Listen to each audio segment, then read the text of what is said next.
नमस्कार, Priya's kitchen with unique स्टाईलमध्ये तुमचे पुन्हा एकदा स्वागत आहे. चला तर आज आपण पाहणार आहोत माझ्या पद्धतीने कांदे पोहे कसे बनवायचे ते. वेळ न घालवता आपण रेसिपीला सुरुवात करूयात. सर्वप्रथम मी इथे 1 कप पोहे स्वच्छ धुवून भिजवून घेतले. एक मोठा कांदा बारीक चिरून घेतला आहे चॉपरला. थोडासा कढीपत्ता, 3-4 मिरच्या, 1 चमचा मोहरी, 1 चमचा जिरं, 1 चमचा हळद, चवीप्रमाणे मीठ आणि शेंगदाणे. आणि इथे मी कच्चे पोहे घेतले आहेत. आता हे कच्चे पोहे तळून घेणार आहोत आपण पुढे. आता रेसिपीला सुरुवात करू. सर्वप्रथम मी कढईमध्ये कांदा लाल होईपर्यंत भाजून घेते. तेल न ओतता कढईमध्ये हा कांदा चांगला लाल होईपर्यंत भाजून घेतला आहे. आता हा कांदा आपण एका प्लेटमध्ये काढून घेऊयात. आता याच कढईमध्ये 3 ते 4 चमचे आपण तेल ओतणार आहोत. इथे तेल गरम झालं की त्याच्यामध्ये आपण हे पांढरे पोहे तळून घेणार आहोत. हे पहा, अशा पद्धतीने हे चांगले तळून झाले की एका प्लेटमध्ये काढून घेणार आहोत. हे पाहू शकता किती छान कुरकुरीत तळल्या गेलेले आहेत. मी तुम्हाला मोडूनही दाखवते. हे बघा किती छान कुरकुरीत तळले गेलेले आहेत. आता आपण त्याच्यावर थोडेसे मीठ घालणार आहोत,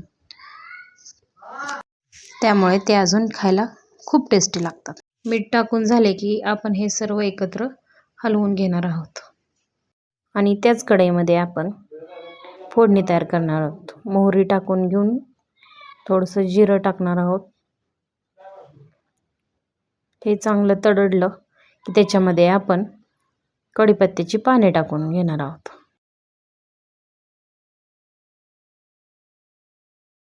कढीपत्त्याची पाने चांगली तळून झाली की त्या मिरची घालून घेणार आहोत. मिरची चांगली परतून घ्यायची.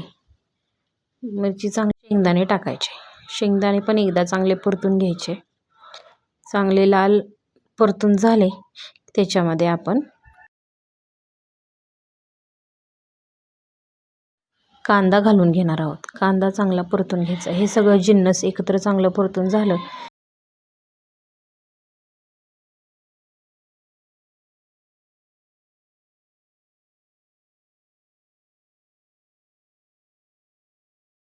की त्यामध्ये आपण हळद घालून घ्यायची.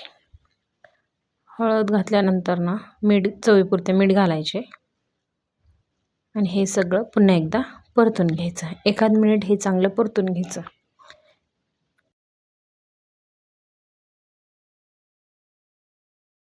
हे छान असं परतून झालं की त्यामध्ये आपण हे भिजवलेले पोहे घालून पुन्हा एकदा परतून घेणार आहोत. अशा पद्धतीने मी ते सगळे पोहे छान परतून घेतले आहेत. पुन्हा एकदा आपण हे पोहे टेस्ट करून पाहू.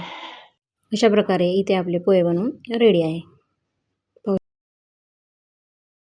तुम्ही अजून माझ्या चॅनलला सबस्क्राईब केलं नसेल तर सबस्क्राईब करा, लाईक करा, शेअर करा, कमेंट करा, बेल आयकॉन प्रेस करायला विसरू नका.